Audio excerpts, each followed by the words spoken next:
Hello, hello, hello. So good that you're here.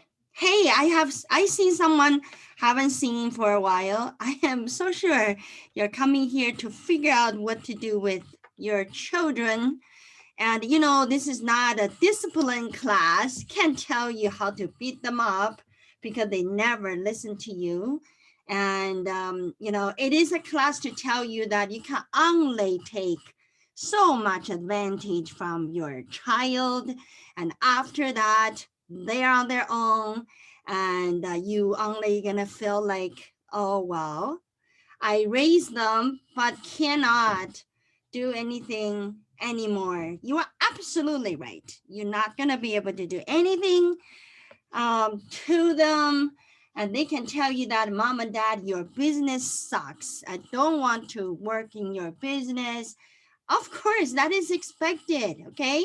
Parents, that's why we're here, figuring out how to deal with that. And hopefully, some ideas I have here, and especially the tax treatment. I mean, after all, we love our children, and doesn't matter what they do, doesn't matter how bad they are, and we still love them. And so we're just going to figure out from our end how to give love by not paying too much taxes and save taxes, and also show our appreciation to having them on earth, because they are definitely troublemakers. And I have not had any clients, and we have like over 10,000 clients. Okay. I have not had any client who will come to me and say, my kids is trouble free. They're only my tax savings, nothing else. Nobody. So let's start. So today's webinar is integrating your children into your business from age 1 to 100.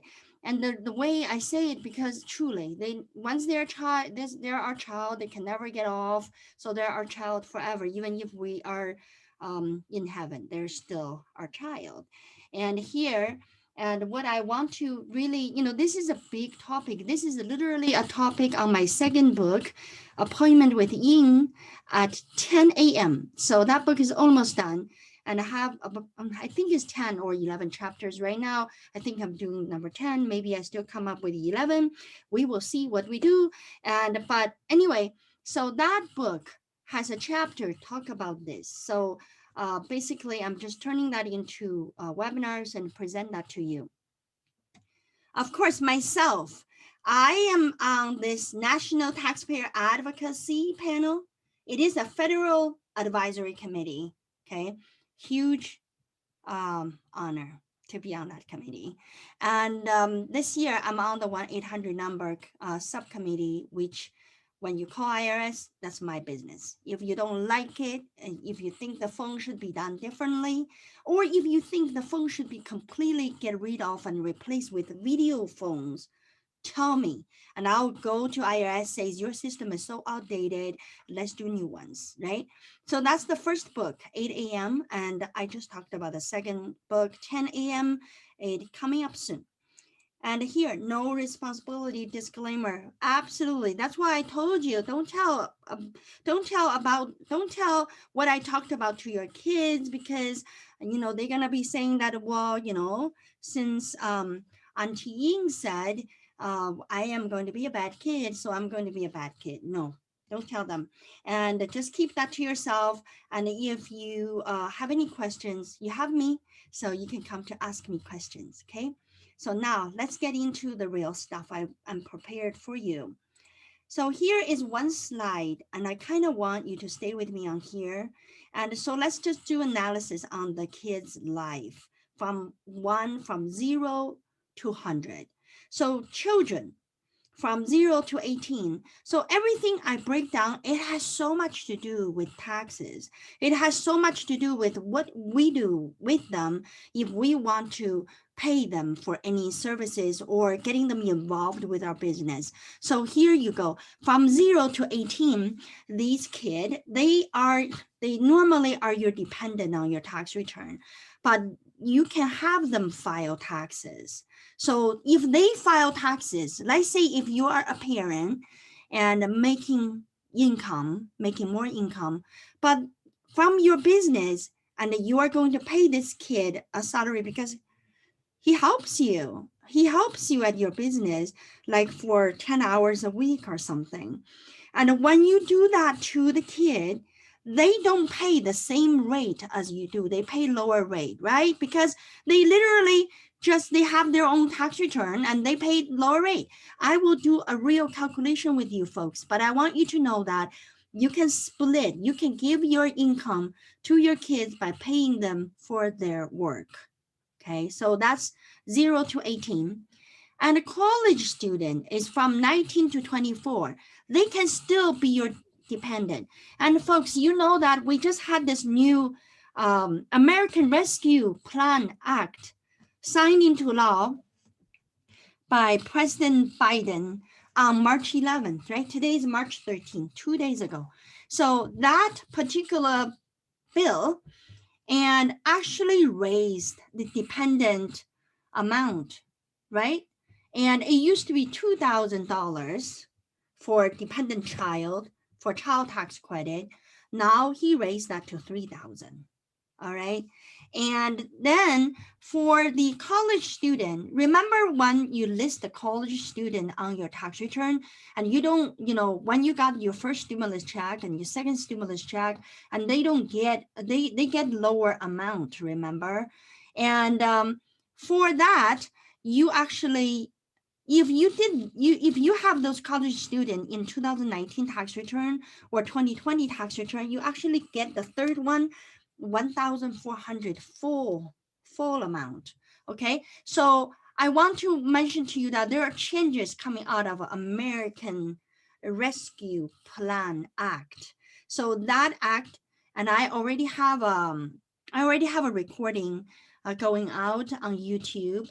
It will be posted today, and that particular posting is a summary of the new bill that related to your 1040. So I would recommend you subscribing our channel, so when we post, you get a notification, then you can listen to it. And like folks, you already know, and I don't speak very sophisticated language, okay? My Chinese sucks and my English also suck. So I just speak kind of Chinglish in between, but it turned out to be sort of understandable. And that's maybe why I'm getting a lot of likes on internet, because I'm just not, I don't have big words. I don't have jargons, and I just have simple language to explain that to you simply. If I didn't understand it, I don't talk about it. But if I talk about it and I think I have a pretty solid understanding, then I can translate that to you and in my own way. So hopefully you already discovered that. That's why you're here. And now for college student, they can still be your dependent. And but it is really a time you would start to consider doing more for them. When I say more is not just pay them wages, and you start to put savings onto their account. Okay, we will explore that when we get to that slide. And adult, when your kid become 20s, 30s, 40s, boy, I always hear my client tell me that when your kids are 20s, they kick you away. They go, Mom, Dad, what do you know? And you just don't know anything. Leave me alone. I grow up. So that's what they do on the 20s. And during those times, and you as a business owner might not be able to utilize anything with your children other than they costing you money and nothing else. They don't help, they don't care, they think your business sucks, and they can do something better. So when 30s hit them, they start to be real. They start to have a reality check on what they're doing. So I see a lot of kids coming back to parents' business and become a real help for the parents. So I call 30s a helpful 30s.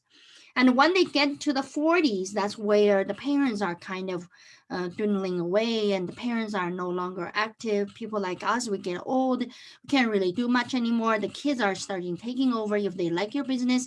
And if they got stubborn, they just never come back to your business. Then it is really a time when your kids are in their 40s, and it is really time for you to start selling business or merge with somebody else. right?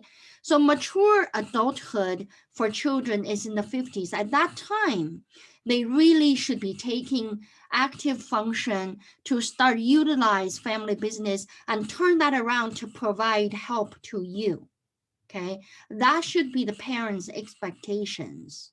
Okay, then of course, when your kids turn into 60s and above, you may not be here, but if you are here, and you should have already put in place a life transition plan for your children. And especially if your business goes on and you pass on to children, and you really should have what we call the living trust in place to so that the money you made not going to be subject to probate tax, and it's going to be handled by the children. So really, your children can never really leave you in terms of your business life. If you don't have a business, it can be relatively simple. You literally can cut them off as soon as they turn 20, and then that's it. But if you have a business, when they're 20, you're still working your business really hard. So by the time you're ready to retire, your children already mature. That is where the transition comes. So you really need to plan that. Calculate when you are in your 50s, how old are your children? When you are in your 60s, how old are your children? Then based on this life chart of your children, and you can plan out what to do for them. So a lot of times my clients are really confused with the fact that, oh, am I going to file taxes for my children? And what is kitty tax? So there's a lot of those questions coming in, and the people are fairly confused about the children file taxes. So let me make this clear once for all. I hope this webinar will just get that really straight for you.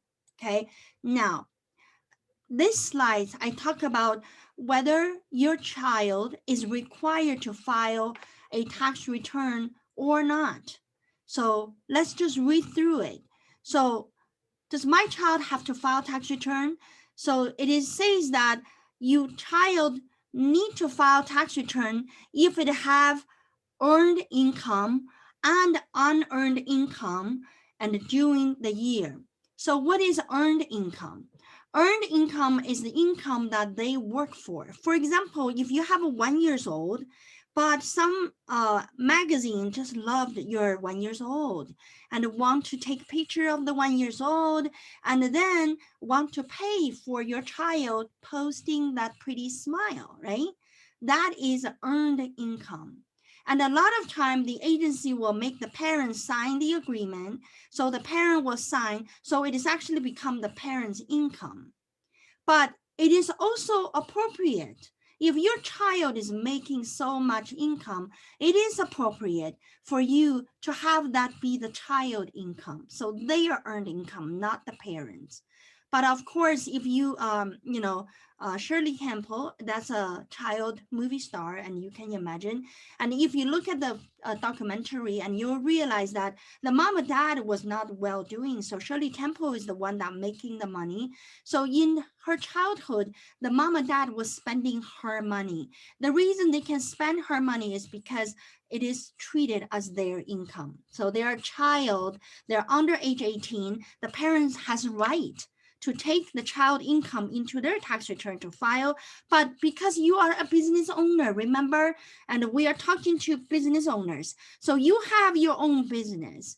So I would say that you're making money in your business, and your child, if you're paying too much taxes on your business, and it is not a bad idea to give your child earned income, have them file their taxes so they can subject to lower tax bracket. Okay, so what is unearned income? Unearned income is the child born with it. For example, and you put in stock under your child name and with your child social security number, and you're trading stock, your child making $1 million capital gain. Those are called unearned income. These unearned income for the child is either taxed under the parents, or you file kitty tax with your tax return. And that is charged at marginal rate, which means if your tax rate is 37.5, then your tax is paying 37.5 on that unearned income, but not the earned income. The earned income piece will go for tax table for that particular child. All right. Now, let's look at the next slide I prepared for you. So I know it is going to be a question for you and you're just thinking, okay, fine, and I got it, but how exactly that work and how exactly I literally made a tax return for a child at 11 years old. And I want you to see how that was calculated, but let's get the theory ready for us, okay? So a child who has only earned income must file a return only if the total is more than the standard deduction for the year. So what it says is that if your child has earned income, but it is not over the standard deduction for the year, then you may not need to file it. But you must file it if it is over because you ended up needing to pay taxes. So what is the standard deduction for a dependent? Read it. Dependent standard deduction is not the same as what we are talking about standard deduction. Dependent standard deduction is limited to the greater of the two. The greater of the two. The greater is 1,100. So that means if your child make less than 1,100, you don't need to report it. Or your earned income plus 350. So the child earned income, let's say, is $3,000 plus 350 is 3,350, which cannot be over in 2019 cannot be over 12,200, and in 2020 cannot be over 12,400. So in another word, the child can make what? Can make up to $12,050 earned income in 2020. Am I right? Did you hear me? The child can make $12,050 for earned income. If I am a parent already paying a lot of taxes, if I can write a check to my child and give her a W-2 and for working for me for every weekend for $12,050, my child don't have taxes to pay because there, standard deduction wipe it out. Makes sense, right? So mom and dad do not include the child earned income on your tax return. So don't do that. Don't include their earned income into your tax return. Okay? So of course, in here, you heard me talking about earned income. Earned income already paid Social Security Medicare at a source. And if you give your child 1099, and then your child would end up paying Social Security Medicare on the tax return that the child is filing. Okay, now I'm ready to show you the tax return. Let's take a look. See, I have a child tax return. They look just like yours, isn't it?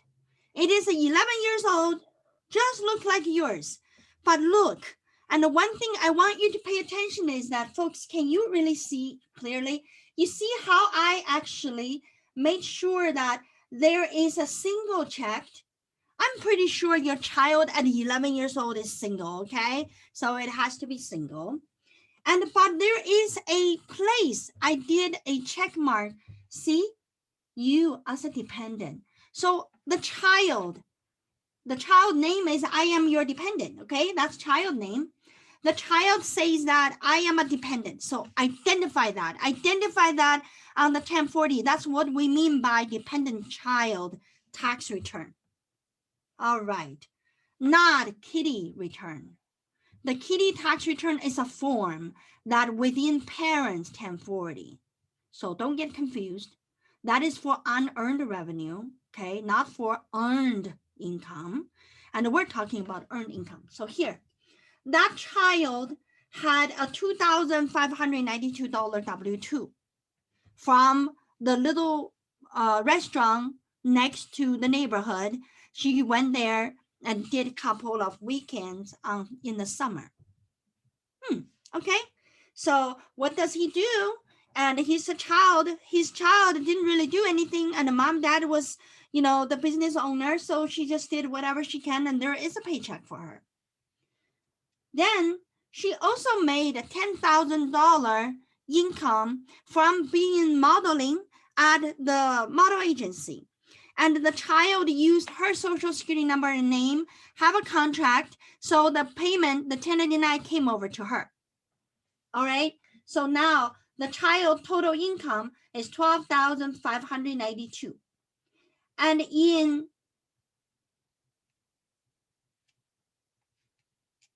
so now let me go back to the last slide. In 2020, so what was our standard deduction? So it's 12,400, right? So it's earned income plus 350. So what is earned income plus 350 in our case? Earned income is this one, 2,592 plus 10,000. So that gives us 12,592. And this one plus 350. Total income, 350. So that gives us, it is reduced by the adjustment 707. That is the half of the self-employment tax adjustment. So we need to take that into consideration. So that's 11,885. Then plus 350, that gives us 12,235. And because it's below 12,400, so what? No taxes, right? It's free of taxes, free of income tax. So let me look at the next page. See? So on the income tax piece, the tax line is 0. There's no taxes right here. The line 16, did you see? Is 0. But other taxes has a amount. What is that? That is the $10,000 modeling earned income and didn't withhold Social Security, Medicare. So it is getting deducted here. So your child end up paying $1,416, but that's not income tax. That's the self-employment tax. Got it? Now, let's go look at the other 2 pages I prepared for you. So number 1, I want you to see how that is self-employment tax, because see, that is calculated right here from Schedule 2. That is how they got moved to the second page of 1040. Then on the next page, I give you the W-2. This is the W-2. Social Security, Medicare already withheld, so that's fine. And then there is a $19 withholding. But look at this. Didn't we get the $19 back? Look at that. So we got that $19 back. This is the total payment we made. Okay? So that's why, and we actually, there is an estimated tax penalty of $22. So offset the 19. So give us $3 more. So that's a $14.13 plus $3. We pay $14.60. All right. So this is the whole calculation of 11 years old. Now, for tax preparers, very straightforward. As long as the child is paying less tax rate, marginal rate is less than the parent, it's always a good idea to move that money deduct that money out of the business, so it's become business expense, and then pay taxes on the child dependent return. The parent, you still have the dependent care credit. You still have your child tax credit. You still have, if you even have, this is 11 years old. So if you have a child tax credit, you also can qualify for dependent care credit, okay, if your income allows, because she's younger than 13 years old. Then you still can do, when you got stimulus check, they're still paying it to you. The only time the stimulus check would go to your child, not you, is when they are not checking themselves as your dependent. As long as this box is here, I don't know how to highlight that, but I hope you see my arrow. I already pointed out right here as dependent. So as long as that is checked and you know that you as a parent would get all the benefit that related to the child only made sure it pays less taxes than you do. So this is where how to integrate our children from age 0 to 18 and how their taxes play in, and you really do want to make sure that you are comfortable with filing a tax return for your dependent.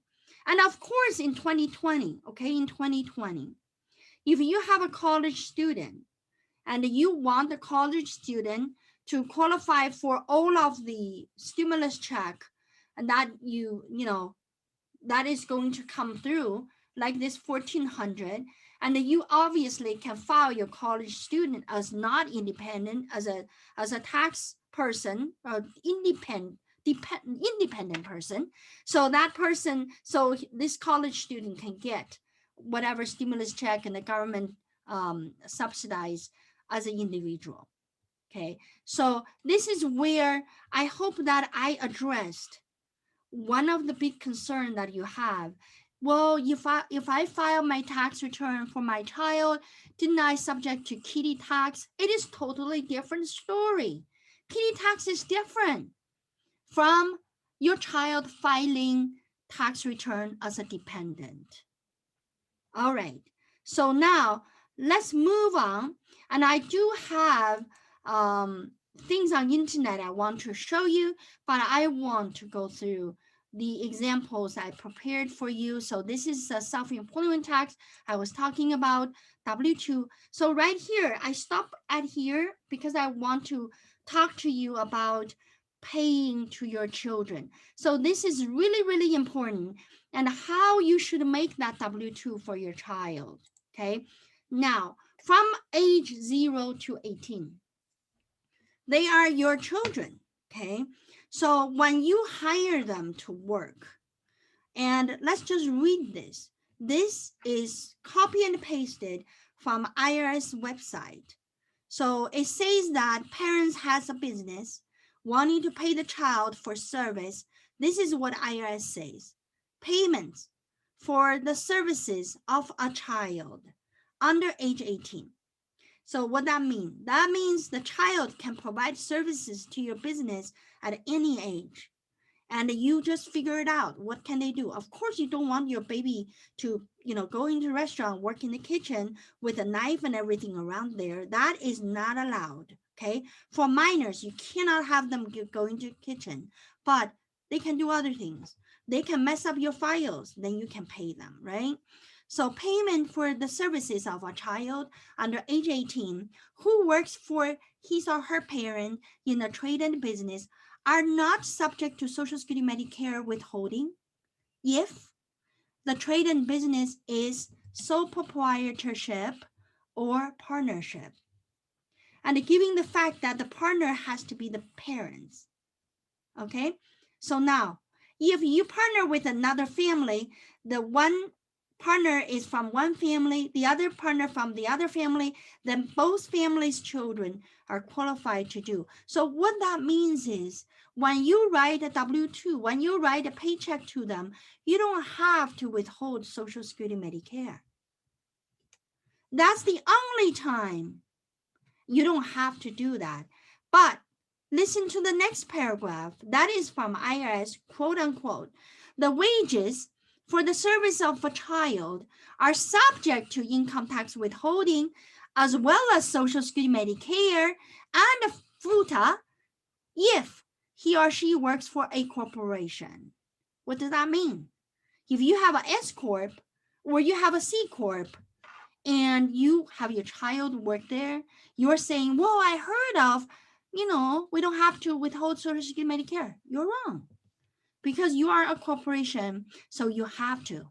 So your child would have to be paying Social Security Medicare. And remember this slide?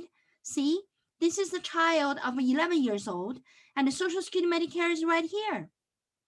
Okay, but if your child is working for somebody else and under age 18, they will have to pay Social Security Medicare because I assume the business owner is not you, is not a parent. So they would have to withhold Social Security Medicare. But I want you to tell the business that don't withhold federal income tax. Because let's say you withhold $19, right? And this child only have $2,500 to report. Do you think it's worth of paying $100 on tax preparation fee and trying to get the $19 back? It is not even worth it, right? You're losing that $19 without claiming it back. So I would say to the business owner that, well, fine, you can withhold Social Security Medicare, but don't withhold withholding, because my child doesn't make enough money to really claim that back. So it will just be wasted. And, don't withhold it so my child don't have to file a tax return, right? Does that answer some of the questions, right? So this is where I want you to totally understand, if you're running sole proprietor, if you're running partnership, and your child working in your business, no Social Security Medicare, you will do W-2, but your W-2 is 0 here, 0 here, 0 here. 0 on the withholding, 0 on Social Security, 0 on Medicare. But if you are not, if you are S corporation, C corporation, you cannot get away from that. Okay? Now, what if your children is a child star, get paid by other company? I sort of already covered that, right? And if you get paid, if your child get paid by other people, and if it is a 1099 and you file the child tax return paying low rate, that's a good idea. But know that you're going to end up with Social Security Medicare payment. Okay. But if your child is a child star, but you had an agency agreement that it will pay to your business, and then your child will come through clean, and there's nothing really they need to do, and it's all in your business, and you're going to deduct whatever you need to deduct, so your child income become part of the income in your corporation or in your partnership or in your sole proprietorship. Okay.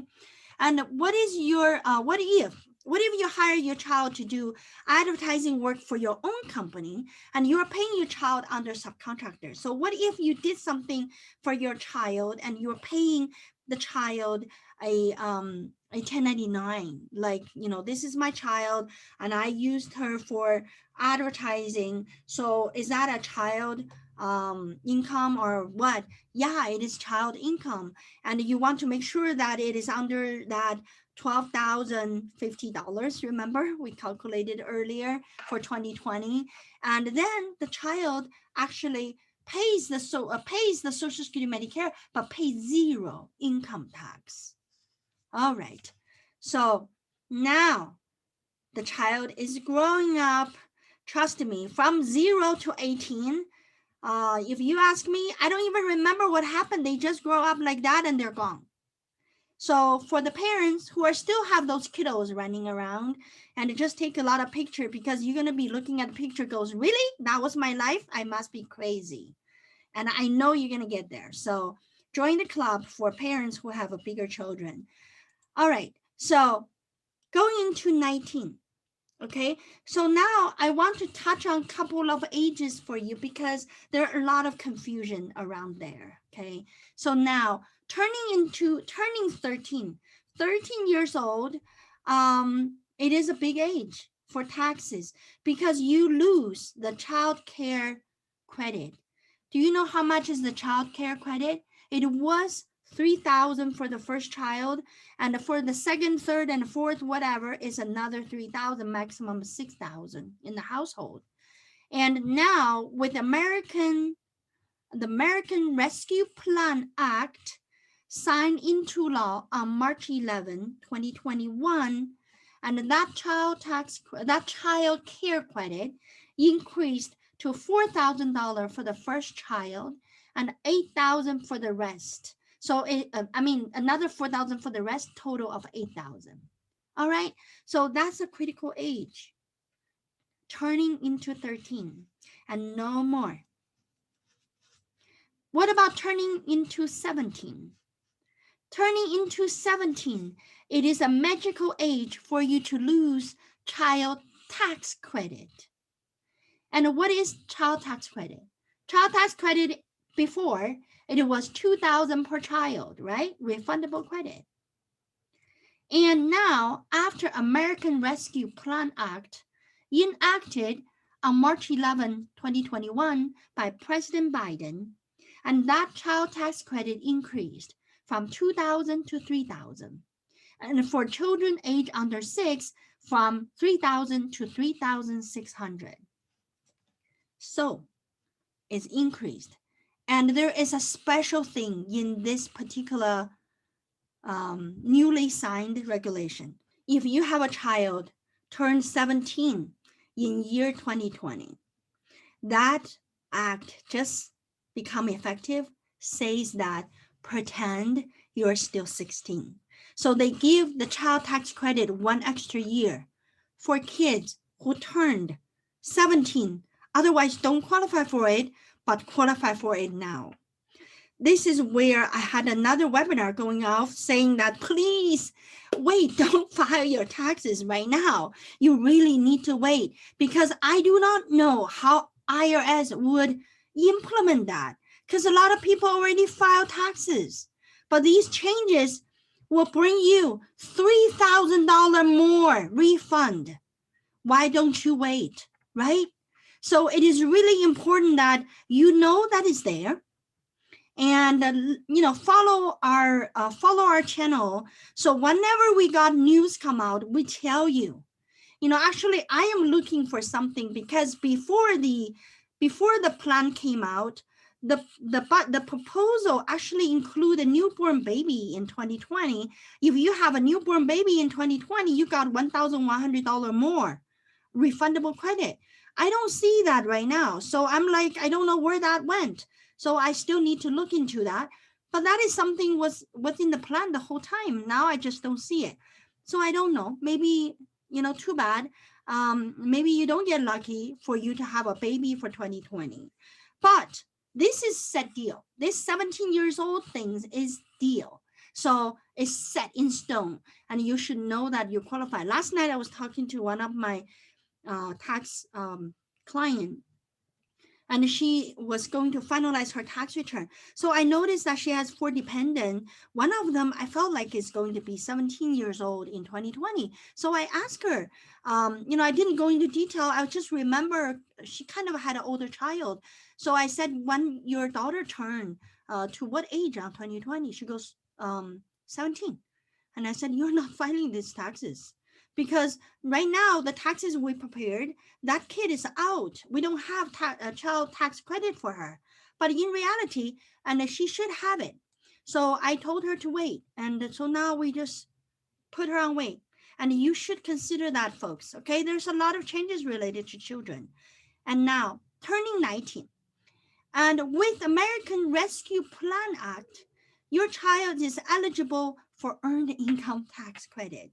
And how many times you know people who are not 24 years old yet, but they already have a child and they're single mom.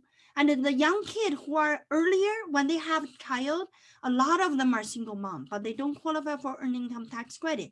So this plan, this new bill said that starting 19 years old, if you are 19 years old, you have an earned income tax credit, and it's below the threshold, you can get earned income. I mean, you have earned income below the threshold, you can get earned income tax credit. Okay, so that's a big change, 19. So I want you to remember that magic year. Of course, they are special children, would even qualify that at age 18. Those are foster child. If you have a foster child history, then you can qualify at age 18. But 19 is the beginning. And it used to have a limitation on when you turn 60, you no longer can do earned income tax credit claim.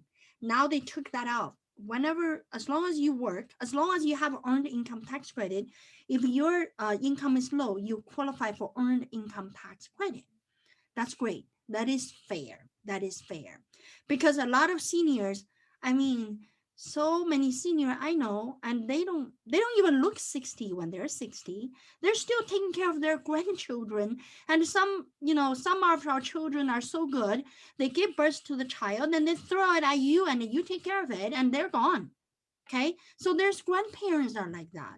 So really, this would give some benefit to these unfortunate parents. And your children is no longer eligible for Social Security benefit from parents. Okay, so what I'm saying is after you pass 18, and if you have a spouse and pass away before the kids turn 18, the Social Security were distributing payment to the kids, right? So, but once the kids over 18, that is gone. Your Social Security benefit that you accumulated will never go to your children anymore. So the children only qualifies to get your Social Security benefit when they are younger, when they are younger than 18, when they are 18, at age 18 or younger. Okay, so that is the kind of bullet point for you to remember.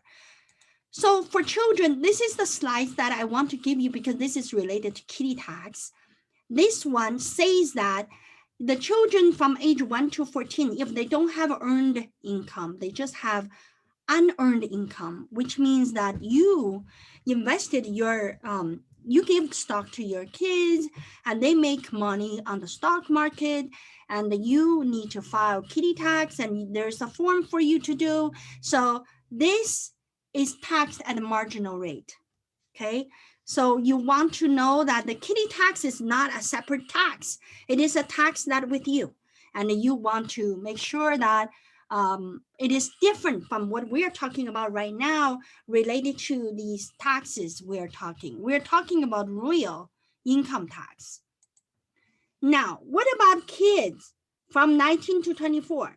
So we always say that, normally our kids, I mean, we wish our kids would go to college after high school. They go to college, they become college kid, right? But of course, there are kids, they don't do that. If they don't do that, they're on their own, and you are not filing their tax return anymore. And they are if they're not a full-time student, they're on their own. So you can only take your college kid to your tax return if they're a full-time student and you provide more than 50% of financial support. Got it? Right? So now, let's say your college kid is on your tax return. And as a business owner, you can run, I would say that you don't give your kids money and just out of your bank account, because that would do really not much. I would really try to get the kids do something in your business and run regular payroll on the kid and have them take the money to go to college. And really pay them, at least it become your business deduction, right? And also, if the kids don't need the money, and you can put the money into kids 401k plan, you can set that up in your business and pay kids for a 401k plan. And you can fund work-related training for your kids. For example, if your kids is in your business helping you for sales, and you send the kids to some special training forces to train them for how to sell and how to do sales and be a good salesperson, those business functional trainings are important. And you should take advantage of that. Send the kids over there and become a business deduction. Nothing wrong with it, as long as they use the skill for you. But if your kids just not gonna do anything for your business, I bet you they don't do for your training either. They're just not gonna listen to you. If you have those kids who just don't listen to you, just cut them off, and so they can be on their own. I know, I know some of the young parents. Now you are listening to me and you think I'm so heartless, and I talk about kids like they are their merchandise. No, I tell you, I felt the same way when I was younger, when my tax clients come around and the business tax client come around, talk about their kids. And I'm sitting there goes, when my kids are bigger and I would be different, I would not have that happen. Don't never say never, because you just don't know what's happening. Okay, so it's okay. You can just keep my words back in your mind. So when your kids grow into that age, you will suddenly realize that old lady who said this and that, it was true. Okay, so I'm just waiting for the verification at much later time from you. And you can also form businesses with your kids. Okay, let's say you're grown-up kids, college kids, doing college, not busy enough, and also want to run a business. So you can actually be a partner of your kids and invest in the business, and or even taking that business as a subsidiary for your current business. So that way you can run your business accounting and subsidize whatever needed for your kids' company, right? So that can be arranged. So there is a tax saving in there. And when you get between the business, and then your college kids hopefully learn some good experience with business, then later on can be a savvy business owner. And especially you can introduce your college kids into community CPA so we can take care of them. We already have the third generation. I'm really getting old. Don't tell anybody my age. I refuse to announce that on YouTube. I want you to think otherwise. So here, kids 25 and 26. Why do I list that separately? Because it is special. You cannot list your kids on your tax return anymore, even if they are in college. Even if you are supplying them because they're kids just playing video games every day and they don't work, they don't do anything, and you're factually supporting them. Too bad, mom and dad, and they're not on your tax return unless they're disabled. All right. So I said, cannot be your dependent anymore. Cannot. And even from the college time, if they're not full-time student, they cannot be. But I listed those 2 years because they can be on your medical insurance, right? So let's say if they don't work, at least as a mom and dad, you can pay for the medical insurance. You can still include them on your plan. So you pay a family plan, including your adult children who are not able to get their own, 25, 26, up to 26, okay? It is really a time to kick them out legitimately. No kidding. They need to be out. Now, they're still your children and you are still the children's parents. It doesn't matter they're 100 years old or if they're lucky they live to 120. And although you're not here, but you're in the universe, so you still see them, right? So really, in that time, you really need to figure out when the kids become 20, 30, 40, 50, 60, and you got to figure out a joint venture with the kids. And you want to set up living trust to direct your children's financial affairs beyond your reach, beyond your capability, beyond your life. Because if you don't do that, I'll tell you that we have clients. They're in their 60s, siblings in their 60s, fighting for parents' estate in court. And I don't blame children. I don't blame the children. I think the parents did not listen to this webinar to understand that they have to do something in order the kids to live reasonably with each other. So it is the parents' responsibility to plan the affairs after their time, to give kids no reason to fight among themselves or next to your deathbed, even beyond your death. That's just not the way the parents, the business owners should end up. So I know when you are busy with business, you're always going to be finding reasons for not having the living trust done. If you have a business, if you have property, you have money, and if dividing it up become an issue, maybe you have kids, but one of them is disabled, the other two are capable, or if one of them married well and the other two are not, you as a parent, you have a responsibility to look at what you have to figure out which way to go is fair. And I have a client who has a disabled child. So the business had, actually they put the business in the living trust. So half of the income is always going to supply to the disabled child because that child without parents is going to live in it lives in the care center. And the other two siblings not going to have time to even take care of them. They're not even in the same state. So with that, half of the income goes to the child who is disabled, the other half divided by among the other two. But those arrangements need to be made before you go, before parents retires from life. So this is where your child ages from 1 to 100, and it's really up to you for how to utilize their youth so you can pay less taxes, do the optimal things. But when they are young adult and getting ways to get them involved with your business. And then when you come to the sunset time for yourself and you want to plan out what need to be divided, how the children can go forward. Maybe only one of your children is interested in your business, the other one don't. But in that case, how did you arrange that child to pay to the other two, and in what fashion, so they are not be resentful for you not making that arrangement, right? So all of that is a big deal. It is a big deal for parents to do. So that actually, this last slice, it is forever slice. You can never get it done. In our firm, we actually we do have um, we have attorney and we do estate planning and we can help you with that.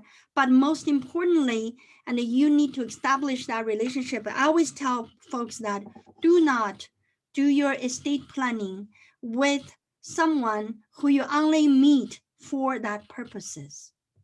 If you only have that kind of a relationship with someone, you walked into a high-rise building, got your estate planning done, and then you don't know them, you don't know who is working there, and that is not the way to go.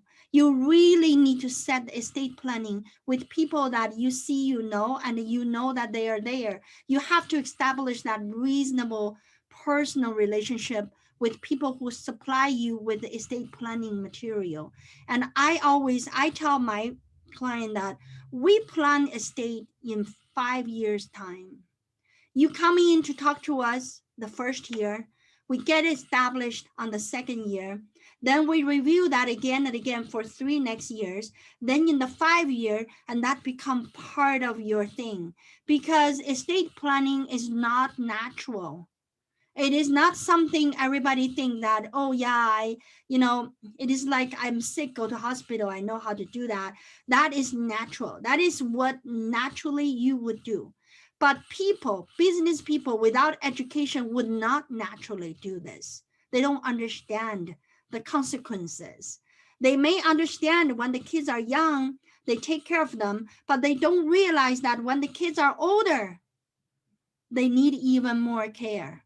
And that care is definitely can be put in place before you are gone from this planet. Only with that, you don't see them fighting in court. And I'll tell you, it is heartbroken because my clients are, they're not really healthy. They're in their 60s and fighting for their parents' estate among sister brothers. And they all become enemies because of that. And that's not worth it. Okay, so hopefully this short 1 hour really give you something to think about.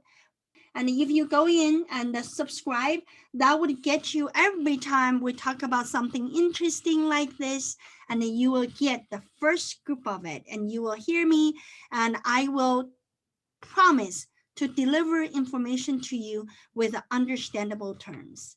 And I will talk to you again. I hope you enjoyed today's webinar. Bye-bye.